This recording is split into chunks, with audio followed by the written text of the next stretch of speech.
Hello বন্ধুরা, চলো দেখে নিই আজকে আমার মাস্টারের জন্মদিন। চলো দেখে নিই কি আছে। আজকে থালিটা সাজিয়েই নিয়েছি, দেখে নিই। আছে ভাত, খুব অল্প পরিমাণেরই ভাতটা আছে। তার সাথে আছে শশা, আছে বেগুন ভাজা, মিষ্টি কুমড়ো ভাজা, বাদাম ভাজা, ভেন্ডি ভাজা, হাতে বানানো আলুর ভুজিয়া, এই 5 রকম ভাজা আছে।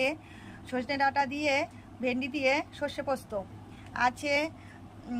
পাঁচমিশালি সবজি দিয়ে, মাছের মাথা দিয়ে একটা সবজি তরকারি আছে। মাছের মাথা দিয়ে মুড়ি ঘন্ট আছে।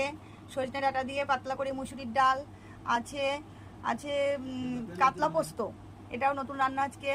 আছে চাটনি, আছে মিষ্টি মুখের জন্য 5 রকম মিষ্টি, আছে পায়েস, আর শেষে আছে ক্যাডবেরি চিপস। এই আজকে জন্মদিনের খাবার। কেমন লাগলো বন্ধুরা?